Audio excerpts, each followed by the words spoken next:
Hello, Board Now back with you, and on this video I'm going to review the latest episode of the new HBO miniseries, The Outsider, and this episode is called Dark Uncle. So this of course comes from the Stephen King novel, his recent novel. Stars Ben Mendelsohn and Bill Camp, also Jason Bateman, although his character was sort of abruptly killed off in the last episode. So full spoilers, and another pretty satisfying episode.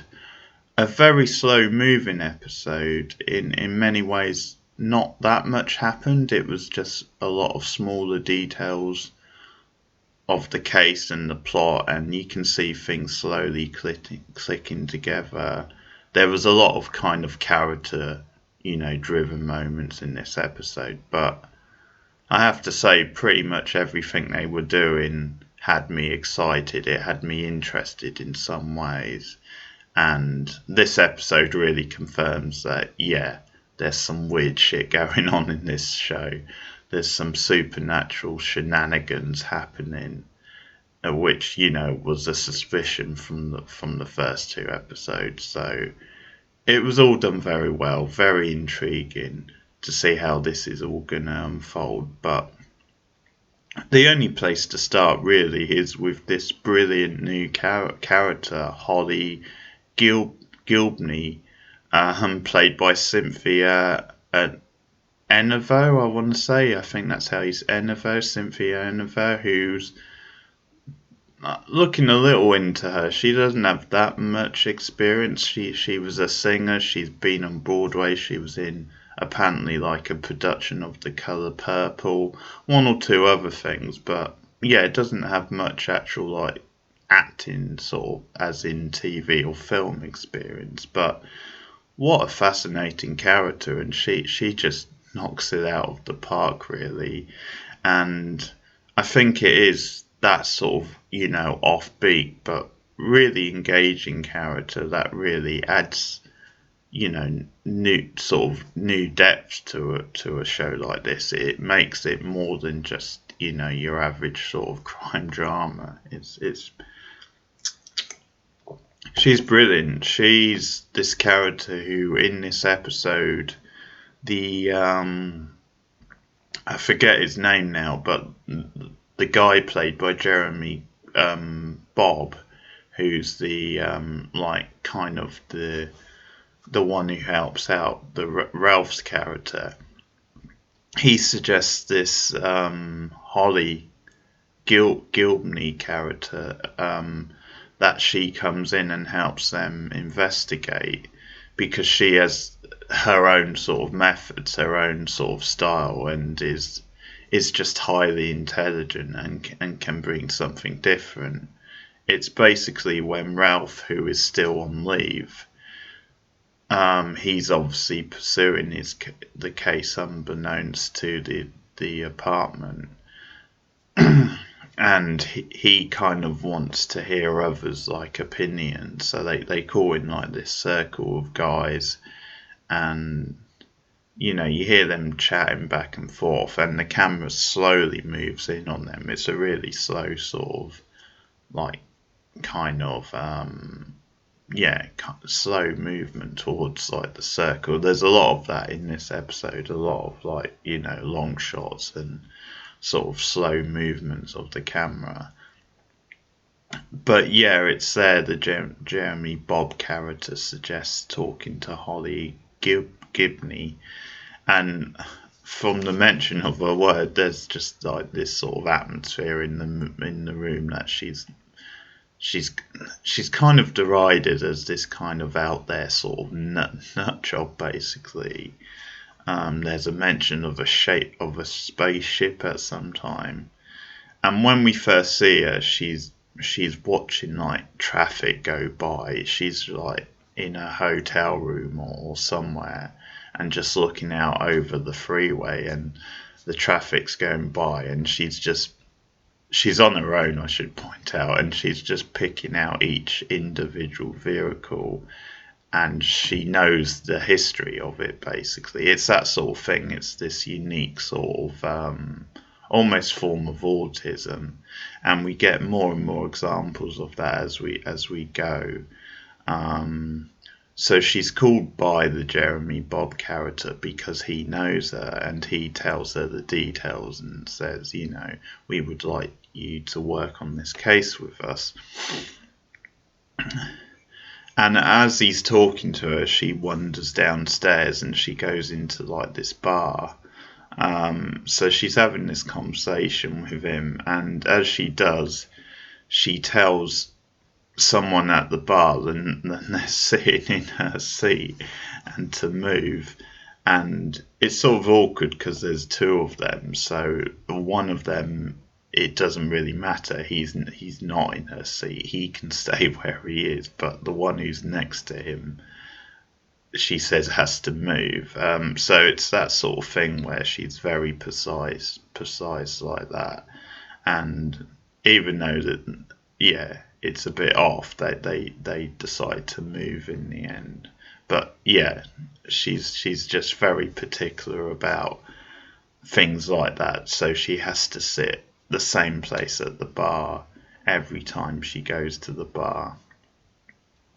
And we also find out that she doesn't fly. She reveals that to like the Jeremy Bob character on the phone. She doesn't do planes. So I think they decide that they'll come down and meet her. But we get further examples of her kind of unique abilities and state of mind. So they're trying to break the ice. They meet her in a bar, and they mention like a baseball game. I think almost to sort of break the ice with her, to sort of get her kind of into the conversation. And like one of them says, I don't remember the details of that game or something, or who got the innings. And she immediately comes up with all these facts about it. She knows everything.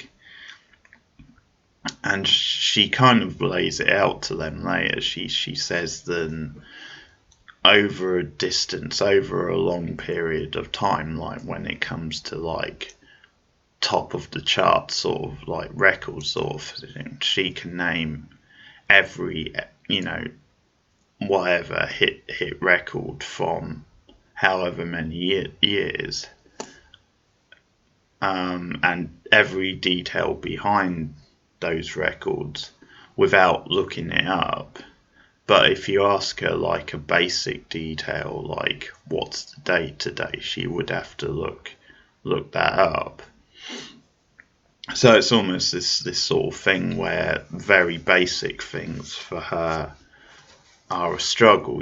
She can't really do it, but anything complex and long term and which is out of the ordinary, which people wouldn't know normally, she has all the facts. She has this amazing ability, and she tells them then it goes back to her childhood, and that her parents kind of persuaded her to go to like a therapist or pressured her to, whichever.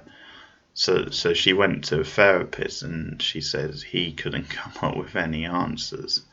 So you see this just really fascinating, rich sort of character unfolding in front of you, brilliantly played by Cynthia Erivo. She just feels like so isolated and so awkward, but kind of really deadpan, like a blank sort of slate, and she just talks really matter-of-factly, and I think that really adds to the character. But it's just those quirky little things, and I think you just know then somehow she's going to be useful to the case, because she just has different ways of thinking of things, different ways of looking at things, different approaches.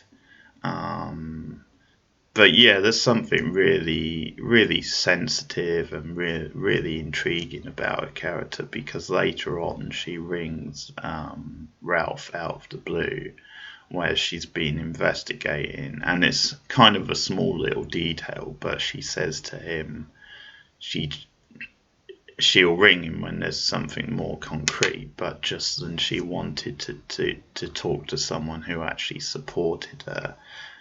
And that's kind of after she's been like thrown out of the old people's home, which is the one where Terry's dad is staying. And so that there's something very interesting about that, like a potential like relationship connection between her and Ralph, because they both have their sort of demons. They're both kind of off kilter eccentrics to an extent, although she even further. He's a more traditional example, but you can see maybe a connection building at some point. But yeah, she does a couple of different things. She goes to, like, as I said, the old people's home, and that they won't. She wants to see his father, Terry's father, and the receptionist won't let her. And the receptionist thinks she's a reporter because apparently they've been flooded with reporters. But the other weird thing is that the receptionist talks about Terry like he's still alive, because she says about, you'll have to come back with a member of his family or something, that they can confirm who you are, and sort of talks about Terry like he's still around. And so that's something which Holly thinks is kind of weird, and the receptionist wouldn't have heard the news of his death. So there's a couple of things like that. She starts like looking into like the traffic cameras that found, which were around the time they would have captured the van, because obviously they're trying to figure out what happened to the van. And she doesn't get anywhere immediately with that, but again we see her kind of awkward manner with like the security guy, and just how different she approaches things. Again, I think the actress is doing a really great job, and I can see this character becoming one of my favourite like new characters on TV this year. I think she's awesome.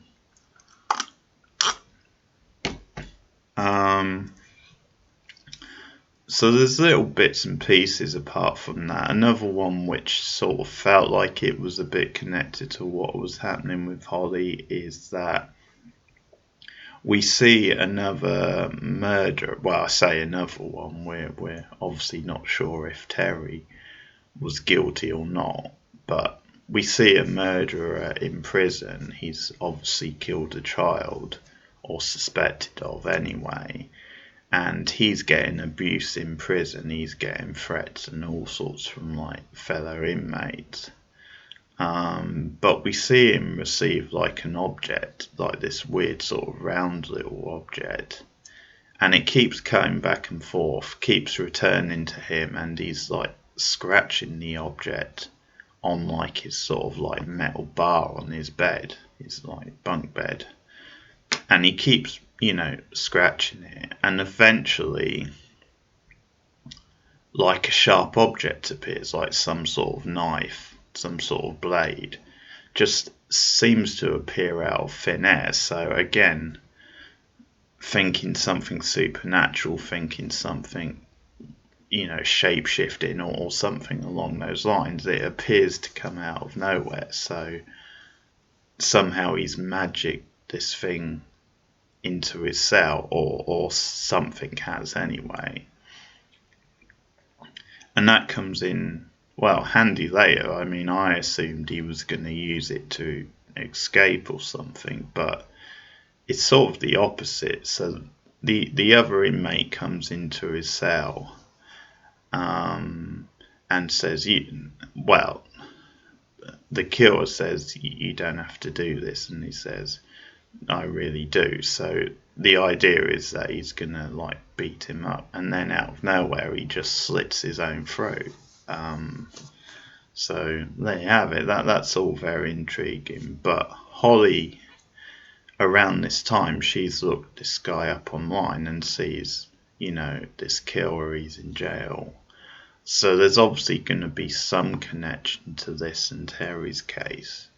But yeah, he basically slit his own throat at the end there.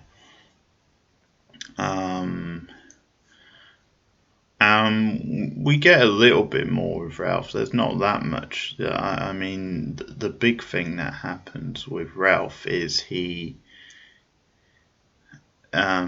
Jessa, who's like the daughter of Terry's wife, Gloria, I think her name is.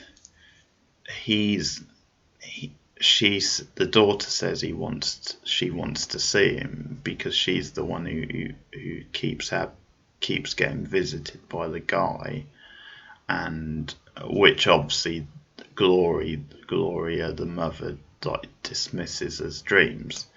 But she sort of says she wants to see Ralph because she's got a message from this guy she keeps seeing. And Glory is very like dismissive, but she just says, I want you to tell her it's a dream, basically. Put her mind at rest. But Ralph kind of takes the bait because Jessa says I got a message for you from this guy, so he indulges her, and the message is basically just to stop. If you don't stop, there will be bad consequences. It doesn't say what to stop, but just to stop. And because Ralph is encouraging her rather than just saying, it's a dream, the guy's not here, or if he was, he's gone, and he won't come back, because apparently he promised Jessa he won't come back if she delivered the message. But because Ralph goes along with this, then that's it, sort of thing. Glory shuts it down and says, that's enough, thanks for nothing.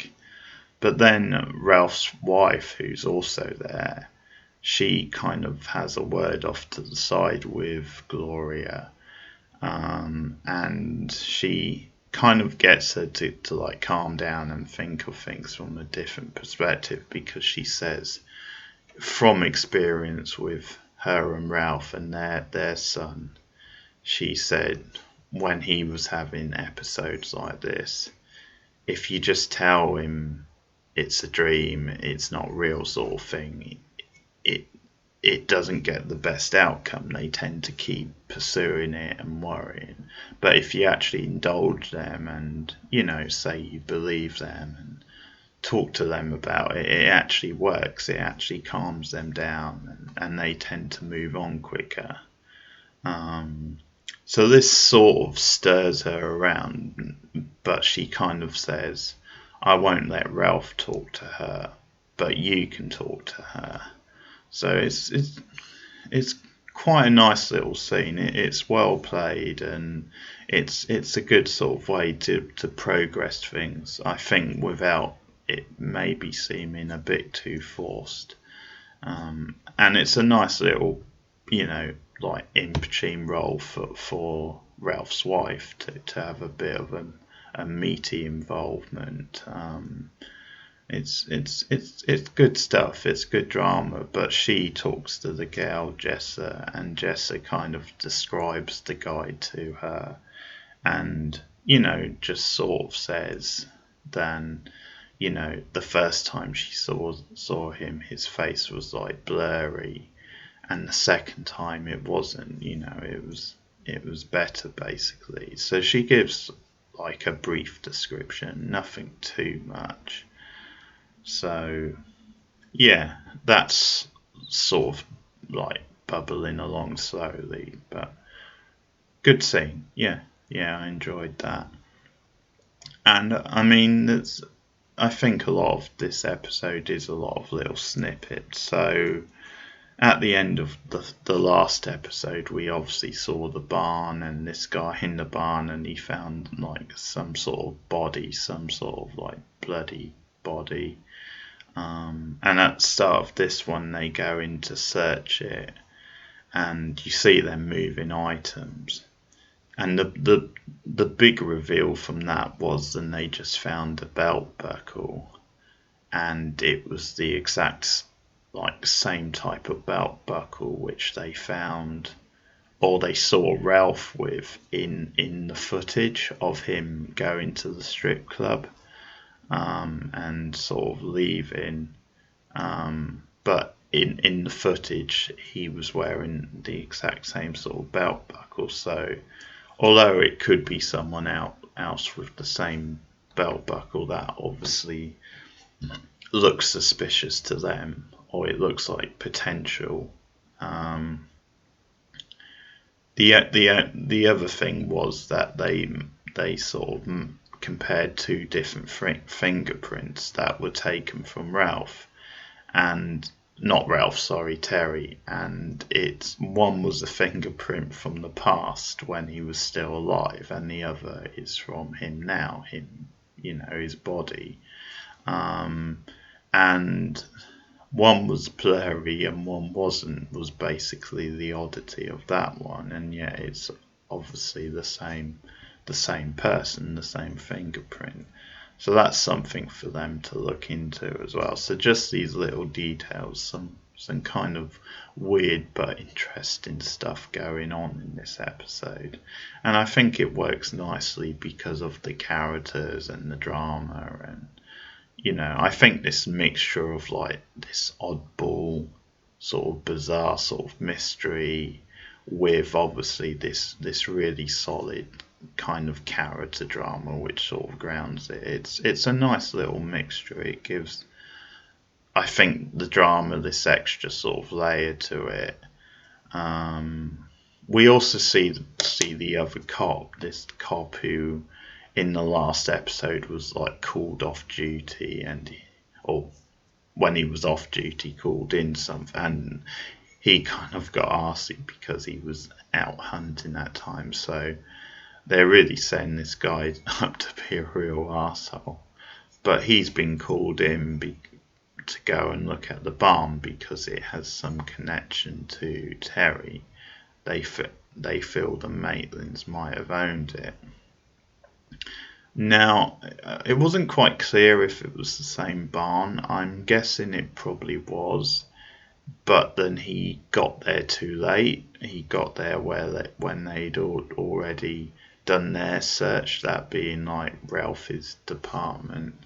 And again, it really kind of getting into this guy's character, because he basically doesn't give a shit. He takes his sweet time going to the barn. He actually stops off at the strip club, and he's just a total misogynist arsehole. Basically, the comments we hear him make to the pole dancer, and the Paddy Considine character is in this episode again. We see him talking to the cop. But so we're going to see a bit more of him. It was obviously his strip club in the last episode, the one that Terry went to, during the time he was supposed to have committed the crime. But then, I think his name's Frank. I can't remember the cop's name, but he finally gets to the barn, and obviously it seems deserted. But then he goes inside, and it's all dark. And then from out of nowhere, someone or something comes up behind and touches him. You don't see anyone. It's like thin air, and touches him, and he has a sudden reaction. And then later when he gets home, we see a mark on his neck, this distinct sort of mark. And later when he's back in the strip club, he just starts freaking out. He's in a lot of pain, he's screaming. So yeah, again, there was a presence in the barn, and something has been done to him, and it's left this mark which is now causing him pain. So all intriguing stuff. Really good episode again. Really into the story and the characters, and really, really good direction as well. there's again a real mood and atmosphere to this episode. So some interesting stuff going on. So yeah, so I'm still into it. Another impressive episode. I should actually mention randomly there was this weird reference to Leprechaun, as in the Leprechaun the horror movie, which was towards the end of the episode. It's when Ralph's wife was talking to Gloria the next day, and she was telling her this. It was Ralph's wife telling the story about their son when he was younger, seeing the movie Leprechaun, and how it just convinced him that leprechauns were real. But yeah, there you have it. Very random, but very entertaining to hear a leprechaun reference out of the blue in this sort of thing. So great stuff once again from The Outsider. That's episode 3. Dark Uncle it's called. Let me know your thoughts of the episode in the comments below. Like and subscribe if you're a newbie to this channel, if you want to see more content like this. But I will be back next week with my review of episode 4 of The Outsider. See you guys again soon. Goodbye.